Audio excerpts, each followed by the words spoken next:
கோவை நவ இந்தியா பகுதியில் உள்ள இந்துஸ்தான் கல்லூரி வளாகத்தில் கோவை மாவட்ட நிர்வாகம், மாநகர காவல்துறை மற்றும் உயிர் அமைப்பு இணைந்து கோவையின் மாபெரும் சாலை பாதுகாப்பு குறித்த விழிப்புணர்வு பிரச்சாரத்தின் துவக்க விழா நடைபெற்றது.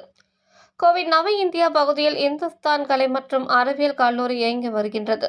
இக்கல்லூரி வளாகத்தில் கோவை மாவட்ட நிர்வாகம், மாவட்ட காவல்துறை மற்றும் சாலை பாதுகாப்பு துறையில் செயல்பட்டு வருகின்ற தன்னார்வ தொண்டு நிறுவனமான உயிர் ஆகியவை இணைந்து கோவையின் மிகப்பெரிய சாலை பாதுகாப்பு விழிப்புணர்வு பிரச்சாரத்தின் துவக்க விழா நிகழ்ச்சி நடைபெற்றது. நான் உயிர் காவலன் எனும் தலைப்பில் நடைபெற்ற இந்த விழிப்புணர்வு பிரச்சாரத்தின் துவக்க விழாவில் சிறப்பு விருந்தினராக கலந்து கொண்ட கோவை மாவட்ட ஆட்சியர் பவன்குமார், மாநகராட்சி ஆணையர் சிவகுரு பிரபாகரன், உயிர் அறக்கட்டளையின் நிர்வாக அறங்காவலர் டாக்டர் ராஜசேகரன் மற்றும் ஸ்ரீ கிருஷ்ணா கல்வி நிறுவனங்களின் தலைவரும் உயிர் அறக்கட்டளையின் அறங்காவலருமான மலர்விழி ஆகியோர் கலந்து கொண்டு இந்த பிரச்சாரத்தை துவக்கி வைத்ததுடன் இந்த விழிப்புணர்வு பிரச்சாரத்திற்காக விளம்பர பலகையும் வெளியிட்டனர். தொடர்ந்து மாணவ மாணவிகள் மத்தியில் பேசிய ஆட்சியர் பவன்குமார் கூறியதாவது: கடந்த சில ஆண்டுகளாக கோவையில் சாலை விபத்துக்களை குறைக்க பல்வேறு விழிப்புணர்வு நிகழ்ச்சிகள் நடத்தப்பட்டு வருகிறது.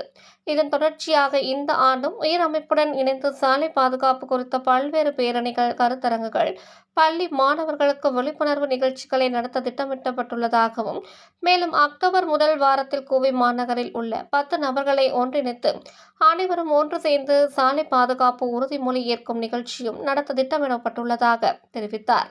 இந்த நிகழ்ச்சியில் அரசு அதிகாரிகள், காவல்துறை அதிகாரிகள், கல்வி நிறுவனங்கள், தொழிற்சாலை சங்கங்கள், சமூக நல அமைப்புகள் என பலரும் கலந்து கொள்ள உள்ளதாக தெரிவித்தார் என்பது குறிப்பிடத்தக்கது.